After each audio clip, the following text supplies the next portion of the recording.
eu sou a Chica Rodrigues e o Histórias que Ensinam de hoje nos leva a um dos lugares mais emblemáticos da espiritualidade mundial, o Templo da Virgem Maria em Istambul, na Turquia. E foi nesse cenário de profunda paz e história que a minha parceira Cristiane Linhares aproveitou seus dias de descanso para capturar uma conversa que é uma verdadeira aula de gestão e resiliência. Pois é, ela entrevista Silvio Ortega Filho. Se pudéssemos definir sua carreira em uma palavra, seria solidez. Com uma formação robusta que une matemática, física e engenharia civil à Escola Superior de Guerra, o Silvio trilhou um caminho exemplar. De estagiário a diretor-presidente em apenas 2 décadas. Ele operou gigantes desde a maior produtora de café do mundo até lideranças financeiras na Coca-Cola e no setor sucro-energético. Hoje, o Silvio atua como perito judicial. E prepare-se para entender como a lógica exata da engenharia se funde à sensibilidade humana para construir uma trajetória inabalável. Com vocês, Silvio Ortega, diretamente de Istambul. Olá! Estamos aqui no Histórias que Ensina. Bom dia, boa tarde, boa noite. Aqui para nós em Éfeso é bom dia. No Brasil, Silvio, já é... madrugada. Não é? Madrugada. Então hoje eu tô aqui com meu grande amigo que eu conheci nessa viagem, Silvio, muito obrigado por me ceder seu tempo. Nós estamos aqui no Templo da Virgem Maria. Dizem que aqui é o local que ela residiu, né? A última residência dela nessa cidade. Então o Silvio vai contar um pouquinho para nós da história da vida dele. Vai falar primeiro, eu quero que você fale da nossa viagem, dessa maratona, dessa coisa gostosa que está sendo, né, Silvio? Então, hoje, Histórias que Ensina, nós estamos aqui com o Silvio Ortega Filho. O Silvio é um grande amigo. Hoje em dia, é aposentado. Mas o Silvio já viveu muito. O Silvio foi diretor. O que mais, Silvio? Conta pra nós que você já foi. Eu fui diretor de construtora, né, de incorporadora, de trading, do maior produtor de café do mundo, da 4ª maior franquia da Coca-Cola do Brasil.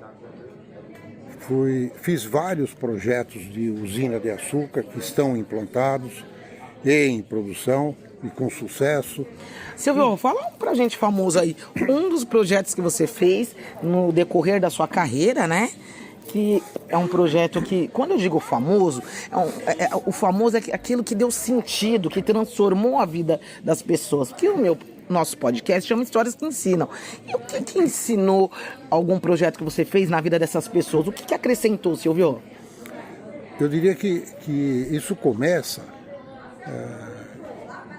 pelo curso que eu escolhi, que foi de construção através da engenharia. Eu sou engenheiro civil, sou físico, sou matemático e fui trabalhar logo no começo da minha carreira com incorporação e construção, numa empresa que os paulistas e os cariocas conhecem muito bem, chamada Gomes de Almeida Fernandes, e eu diria que isso impactou muito a vida das pessoas, porque nós construíamos prédios de bom nível e com uma técnica de construção muito boa, bem aprimorada para a época, e as pessoas tinham um esforço grande para comprar essas unidades habitacionais e passaram a morar bem em um apartamento de qualidade que sempre teve valorização. Até hoje, as unidades habitacionais da Gomes de Almeida Fernandes são muito boas. Depois daí, talvez pela forma de trabalho, eu acabei ascendendo na profissão e virei o responsável técnico da construtora. E chegado um momento, eu fui chamado para construir uma usina de açúcar que a empresa comprou lá atrás. A Gomes de Almeida Fernandes comprou uma usina, que é o açúcar Guarani. É comercializado em São Paulo, nos sachezinhos e tal. E eu fui para lá para construir essa usina. Quando terminei a construção, alguns colegas da minha equipe ficaram lá para dirigirem a empresa. E eu voltei e a Gomes de Almeida Fernandes comprou uma trading em Santos. E aí eu me mudei para Santos com a família. Eu tinha 2 filhas E meu filho nasceu em Santos. Meu filho fez essa semana 39 anos. E lá nós tínhamos uma trading que era exportadora de café. Nós crescemos a empresa, chegamos a ser a quarta maior exportadora de café do Brasil. E como a empresa também tinha a maior produção de cacau do mundo na Bahia, nós passamos a exportar cacau. Não só da empresa, a gente comprava também no mercado brasileiro e exportávamos. E como isso impactou na vida dessas pessoas? Quando eu falo dessas pessoas, dos trabalhadores, de que forma você acha que trouxe esse impacto para a vida das pessoas? Por exemplo, eu falei da habitação, não é? Que as pessoas passaram a morar bem e tiveram valorização dos seus investimentos. As pessoas, por exemplo, trabalharam na usina. Como a usina cresceu 15 vezes na sua capacidade de produção em 2 anos, nós precisamos fazer em Severínia, no interior do estado de São Paulo, na região de Olímpia, perto de São José do Rio Preto, nós fizemos um bairro. Nós pegamos uma área, uma fazenda anexa à cidade. E deu vida a esse bairro. E construímos, através da CDHU de Ribeirão Preto, nós construímos casas para os moradores. Deu vida, né? Então, o pessoal não tinha habitação, não tinha onde morar, passaram a ter a sua própria casa.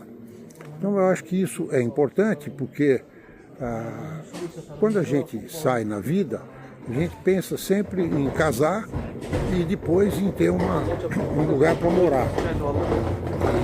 Pessoal, vocês vão ver ruídos, vão ver pessoas passando, porque nós estamos aqui ao ar livre, né?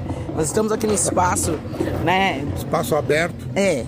Do templo, né, da Virgem Maria, então aqui é muita gente vindo visitar, e é isso. Mas agora eu queria que você contasse, Silvio, entre nossas conversas, você me contou uma passagem do seu trabalho, quando você foi para Nova York trabalhar. Aí você falou que a empresa, que não era um nome local, não conseguia funcionar. Conta isso aí pra gente, como é que funciona. Isso foi interessante, porque a incorporadora Gomes de Almeida Fernandes, Gafisa, depois, ela passou a fazer incorporações em Manhattan, em Nova York, e não conseguia contratar funcionários. Aí, passado algum tempo, contratou um funcionário que ficou amigo, que é o Jay, e numa conversa com o Jay, já funcionário da empresa, o Jay, qual é a dificuldade que a gente encontra em contratar americanos para trabalharem na nossa empresa? E ele falou, porque a empresa chama Gomes de Almeida Fernandes. Isso é um nome que o americano entende como de cucaracha. Então vocês vão encontrar latinos americanos que podem querer trabalhar com vocês. Bom, isso foi um momento... O que seriam esses cucarachas? Explica aí pra gente o que seriam esses cucarachas para ficar mais claro.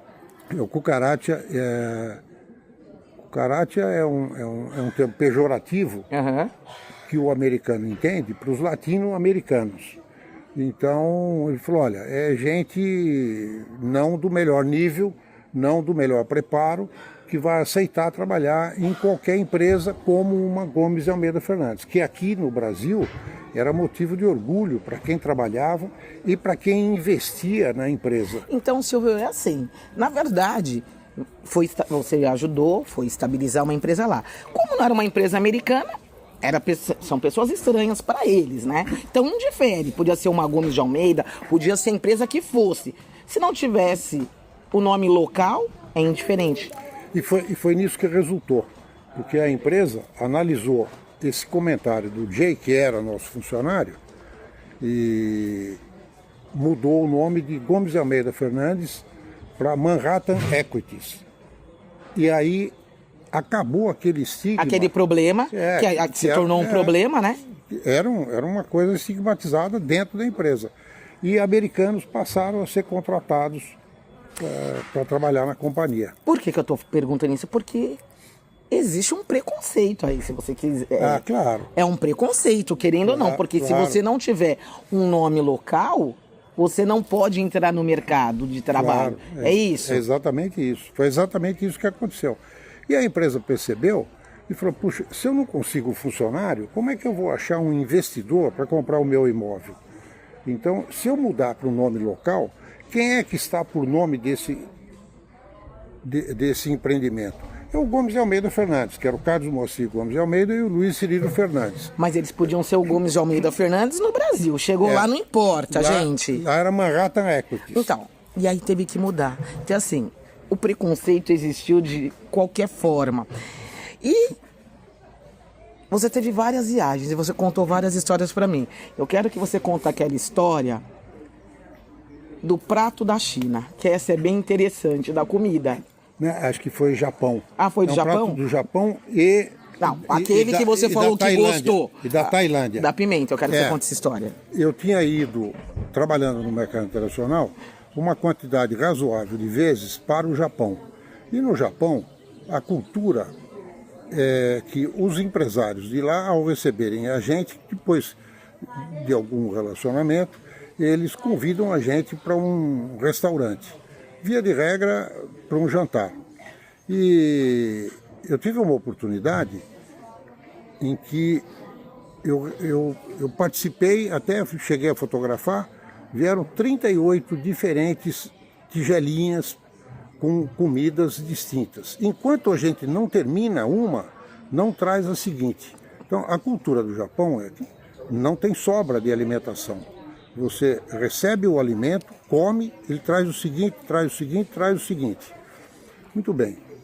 Depois de várias vezes, eu tinha isso incorporado comigo, que era o hábito. Lá no Japão? No Japão. Tá. Aí eu fui para Tailândia, um pessoal também extremamente gentil, me levou para um restaurante e me serviram uma sopa de caranguejo extremamente apimentada, como é a comida normal da Tailândia para os tailandeses. E ao terminar essa alimentação, eles me perguntaram, eu falei, bom, agora vem o próximo, né? Tá, essa era a entrada.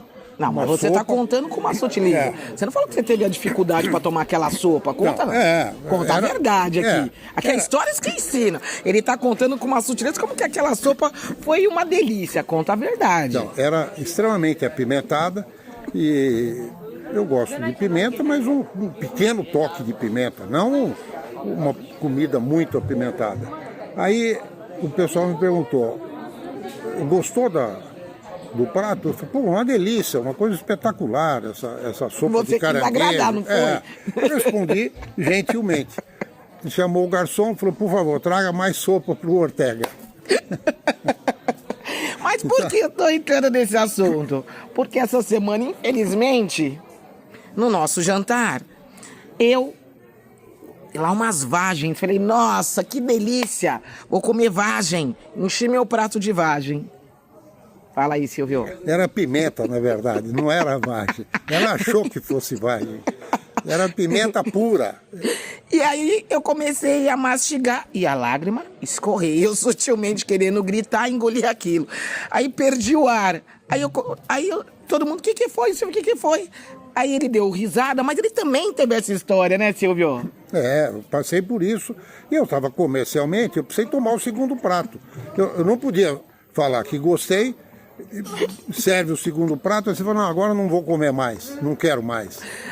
Então são experiências que a gente adquire ao longo da vida e a gente tem que entender essas situações. As situações surgem de uma forma inesperada e a gente precisa saber como reagir. Ô Silvio, você que andou por aí, viajou bastante, conheceu várias culturas, qual foi a cultura, né, que você vai falar, o país que te marcou mais nesse decorrer, não só da viagem de trabalho, mas a passeio também? O que foi que te marcou? Qual foi que te marcou mais? Eu acho que o Japão impacta muito. Os países asiáticos, de uma maneira geral, aqui nós estamos na parte asiática da Turquia, né? Eles têm uma tradição muito diferente de enxergar o tempo do que nós brasileiros. Porque o Japão, ele tem um respeito pelas pessoas da terceira idade, pelos mais velhos, pelos familiares, pelos profissionais também, respeitam, e isso me impactou muito. e o ordenamento deles. Por exemplo, eles marcam, eu ia às vezes para trabalhar 2, 3 dias com uma determinada empresa. Então eles marcam horários de sair da guest house, né, da casa de hóspede. Marcava para sair às 8. Às 8 a gente tinha que estar dentro da condução que ia nos apanhar. Eles terminavam a reunião, estava no schedule da gente, no programa da semana de trabalho, lá dos dias de trabalho, reunião até às 17h45. Às 16 horas, jantar em tal restaurante. Então, 17h45, não importa onde está na discussão comercial, da reunião, no decorrer, técnica, não. 17h45, chegou o horário, interrompe a reunião, vamos para outra programação? E não acaba minutos. Aquela reunião? No dia seguinte. Naquele momento para? Aquele momento para. Então eles são sistemáticos. Sistemático. E aí a gente saía. Por que terminava às 17h45? Porque às 18h tinha um jantar num restaurante que estava agendado às 18 horas. A gente chegava, a sala estava preparada, ia a pé, porque era perto ali, e às 18 começava a servir os pratos. Então eles são pontuais, né? Extremamente pontuais. E você tem aspectos curiosos. Eu ficava num hotel, que uma vez até me encontrei com o Pavarotti, hospedado no mesmo hotel. Cruzamos na entrada, ele chegando no hotel e eu saindo, e a gente marcava e os japoneses iam apanhar a gente. E é interessante porque eu tinha comigo que eu não podia me atrasar, porque eles são pontuais.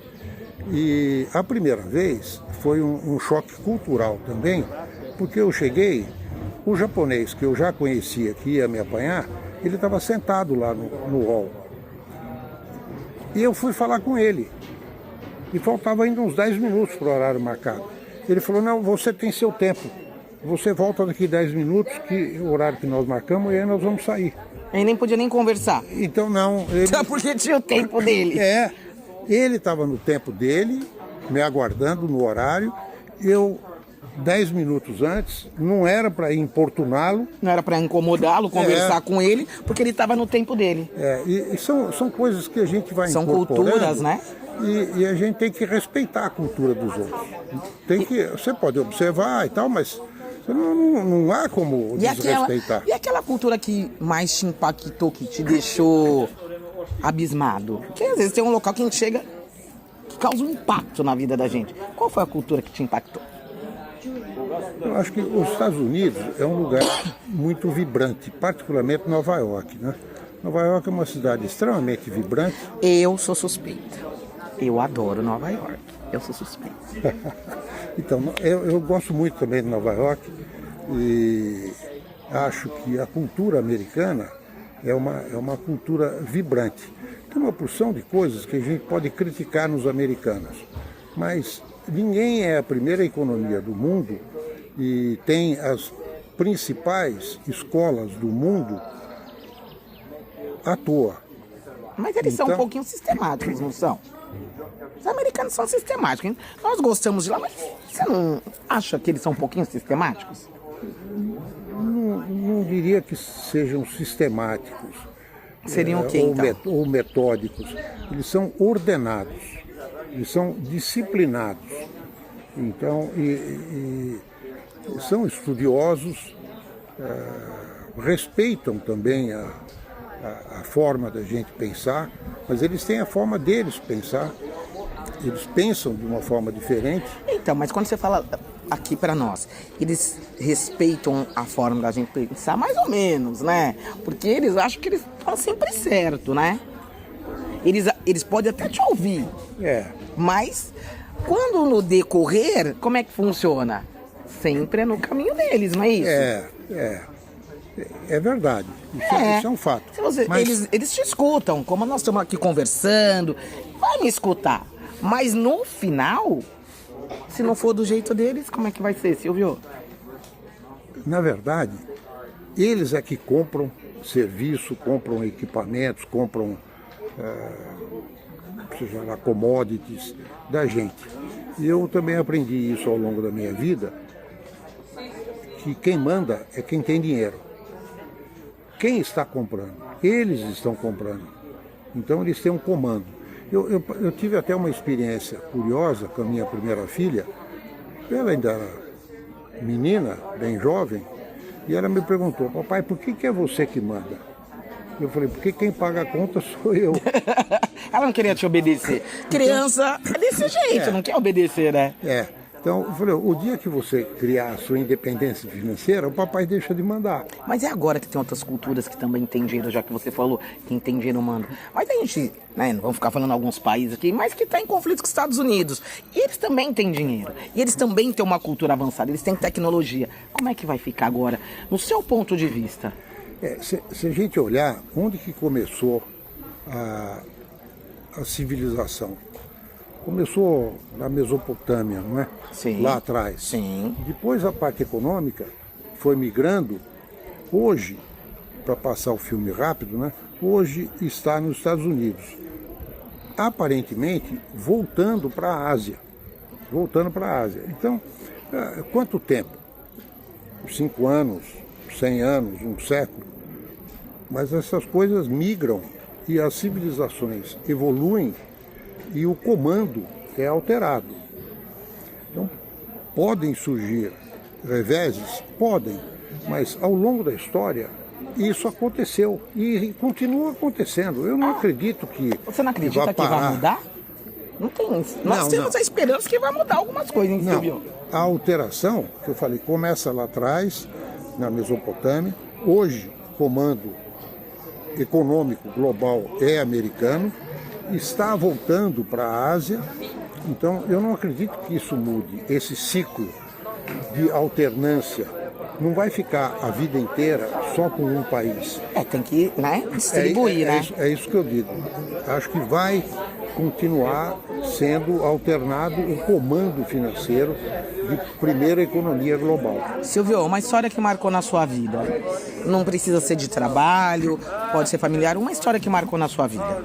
Eu acho que o ponto importante é família. Eu sempre eduquei minhas crianças e que primeiro é a família, depois o trabalho e depois os amigos. E a gente não pode tentar inverter essa ordem. Então é família, trabalho e amigos. Amigos que eu digo é com hobby, com ordens, como Rotary, como maçonaria ou outras. Mas isso não pode... Eu agora também sou sua amiga. Eu faço parte dessa ordem. É verdade. Então, mas como amiga, você não pode ser mais importante do que o trabalho e a sua família e a minha família. É isso então, mesmo. Então tem o lugar, tem a escala e tem o ordenamento. E isso é ótimo ser amigo seu. Eu gostei muito de te conhecer.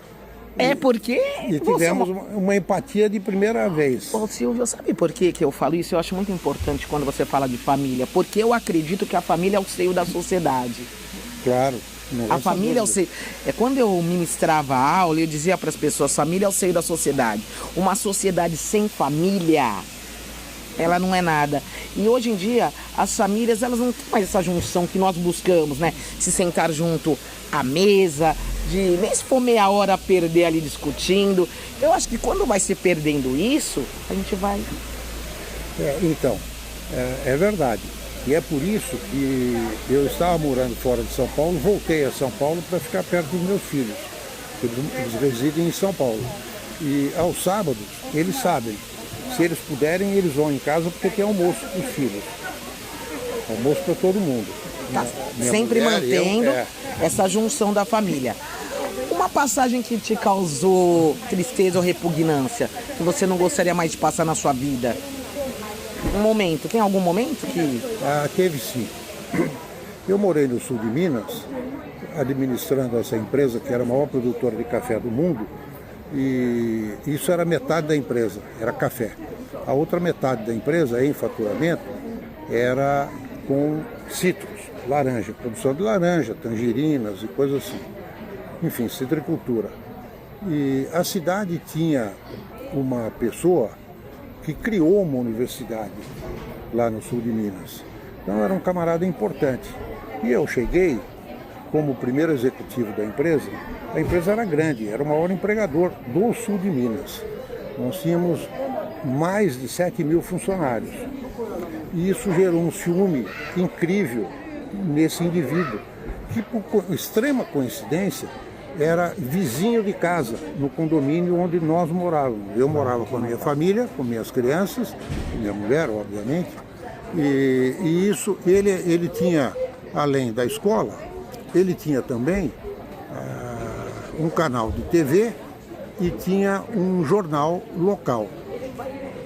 E ele tinha uma vaidade muito grande e isso causou um transtorno. Eu era jovem, eu não tinha 40 anos de idade e gerou um ciúme tremendo. E ele era vereador da cidade, ele chegou a fazer um movimento contra a empresa, por minha causa.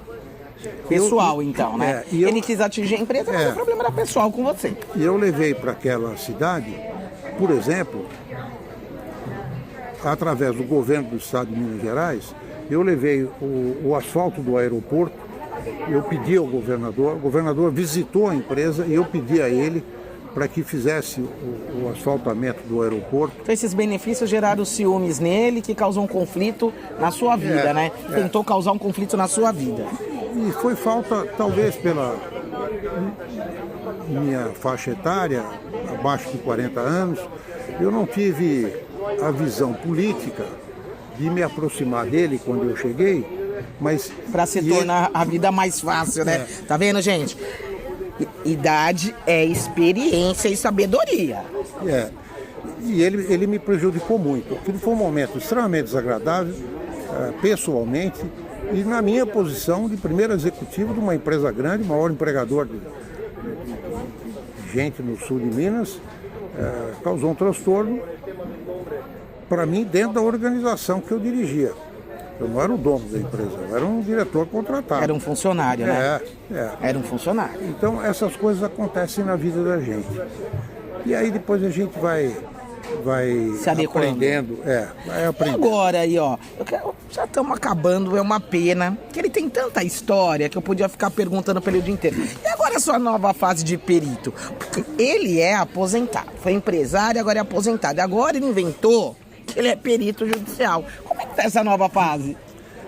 Essa é uma fase que ocupa o meu tempo e me puxa pelo intelecto. Porque... E tem a primeira observação que eu faço aí é que eu fiz um curso de engenharia de higiene e segurança do trabalho logo que eu me formei, há bastante tempo.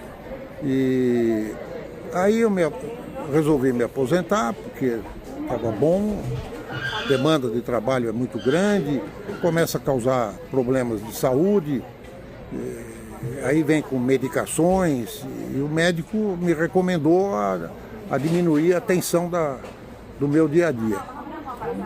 E eu deixei a última empresa que eu dirigi, que está na CVM, uma empresa que eu projetei, fiquei como consultor durante a fase de implantação.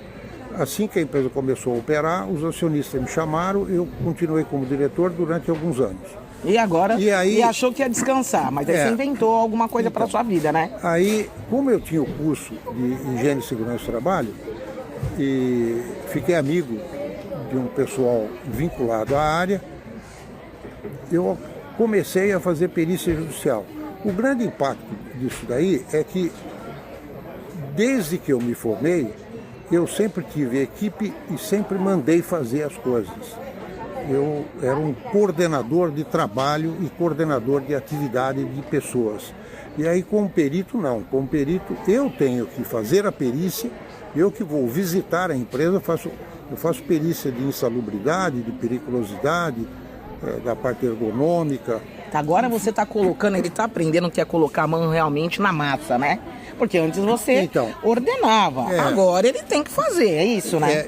E isso foi o primeiro grande impacto. E é interessante porque a gente vê os questionamentos de parte a parte. De um trabalhador, faço tanto na área trabalhista como na área federal. na área federal ou com construção civil. Fiz várias, dezenas delas. Na parte de trabalhista, eu fiz milhares de perícia.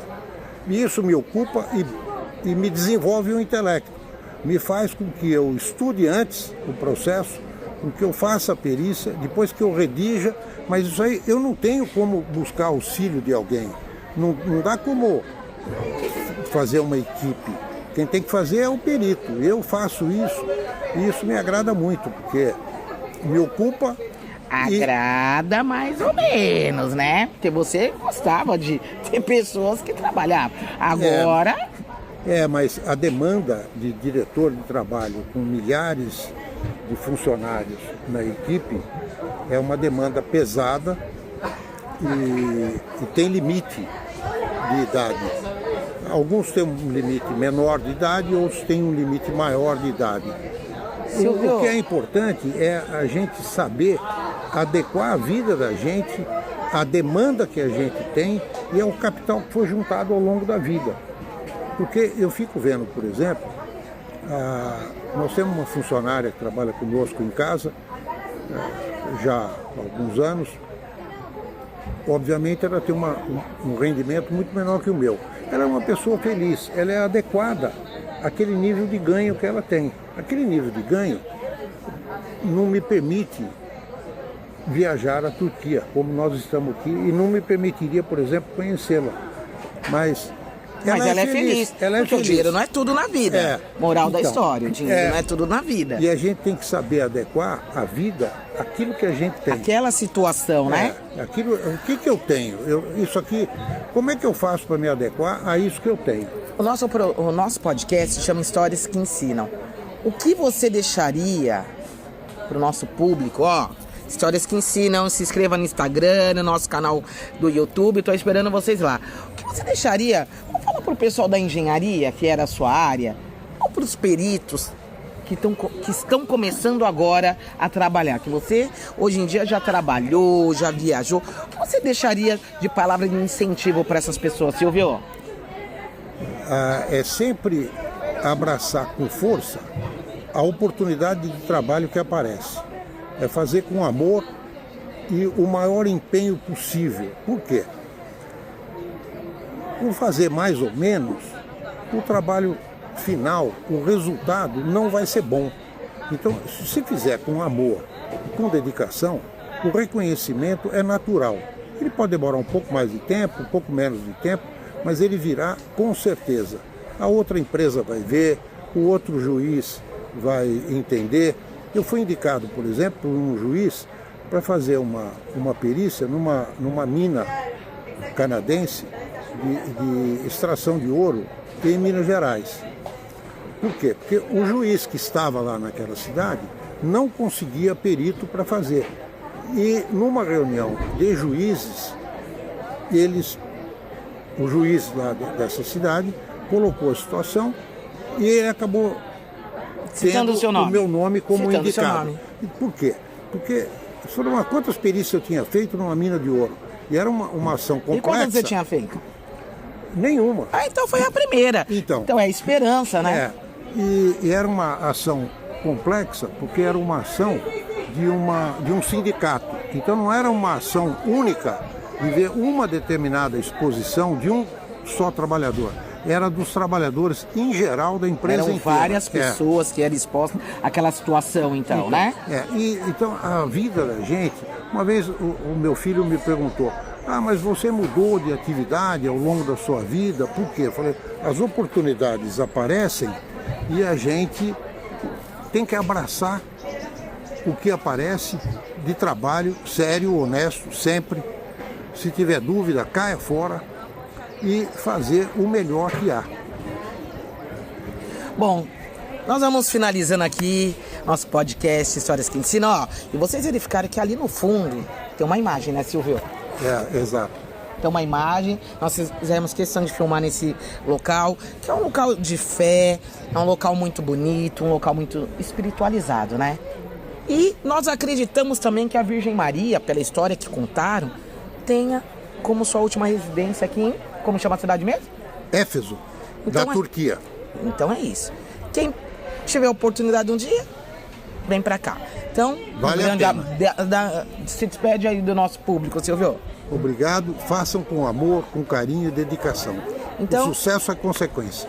Então vamos lá, espero vocês no nosso canal, no nosso podcast, no YouTube, Histórias que Ensinam, e no Instagram também. É fascinante observar como a trajetória do Silvio nos ensina que o sucesso não é um destino, mas uma construção contínua de competência e ética. Passar por setores tão diversos exige uma mente inquieta e uma base técnica impecável. Agradecemos ao Silvio por compartilhar tanta sabedoria e a Cristiane Linhares por esse registro tão especial em um local tão sagrado quanto o Templo da Virgem Maria. Se você, assim como nós, acredita que histórias reais são as melhores ferramentas de aprendizado, curta este vídeo e inscreva-se no nosso canal. Sua participação é o que nos move a buscar trajetórias que realmente ensinam. Até o próximo episódio.